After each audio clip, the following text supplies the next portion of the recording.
action. We want to tell you a story today about one of God's most powerful prophets, a prophet named Elijah. That's a fun name for a prophet. I had a lemonade stand one summer and I made a prophets, but I didn't name them. No, a prophet with a PH. That's someone who brings God's messages to us. Oh, well that's good because I thought our church was non-profit anyway.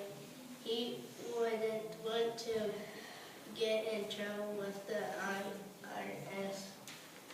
Anyway, Elijah lived in Israel at a time when many people didn't follow God.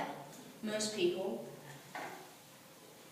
including the king and queen, worshipped a god named Baal. Well, that's a funny name for God, isn't it, that when you have to pay money to get out of jail? Well, it's spelled different, B-A-A-L.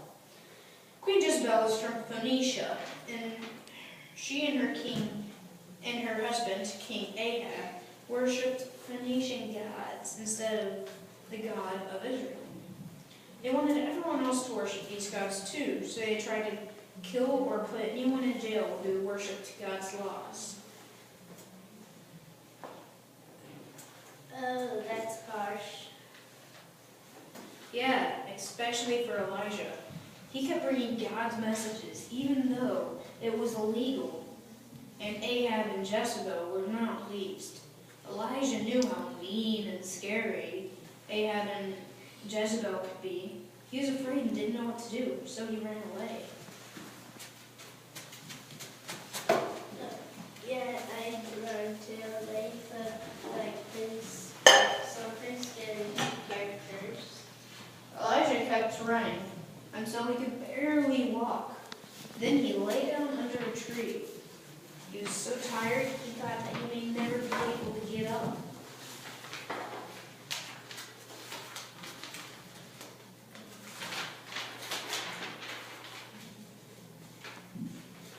When I got back from trying to stand, I was really tired too. But my mom made me go to school the next day. Boomer. Well, an angel came while Elijah slept and left him food and water.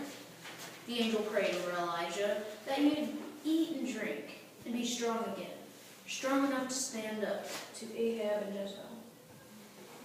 He guards his face, doesn't that he want to see God? I'm a bit hungry myself. I wondered what's in that bowl. Come back, stay home.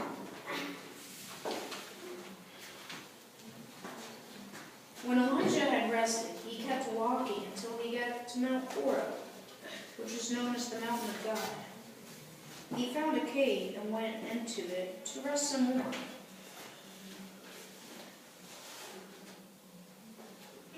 Let me guess. He's a pretty tired guy that Elijah made. He had a story come or something. He walked for 40 whole days. He'd be tired too. So as Elijah was sleeping, Let me guess.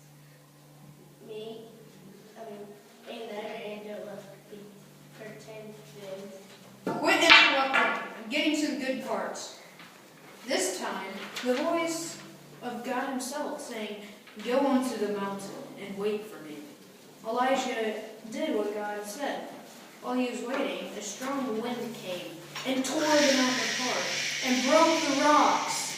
But Elijah didn't see or hear God. After that, a huge earthquake came. Still Elijah didn't see or hear God. After the earthquake, a fire came.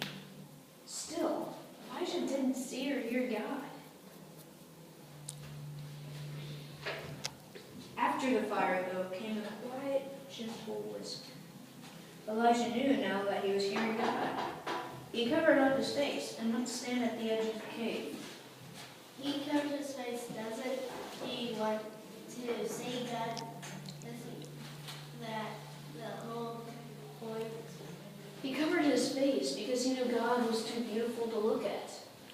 As he stood there listening, God asked him, "What are you doing here, Elijah?" Elijah told God all things that were making him afraid, and God helped him conquer his fear and go back to face Ahab and Jezebel. Seriously, Elijah was a man that God has special things God may not dare to do. Ask you or me to tell a lot of people about what he wants us to do, but God doesn't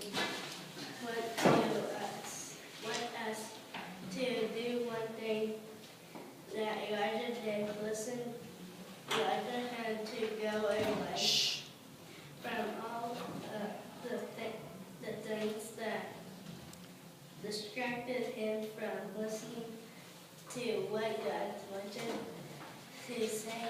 He had to get away from the people, the town, the noise, and just be quiet. Everybody go up there and take a bow.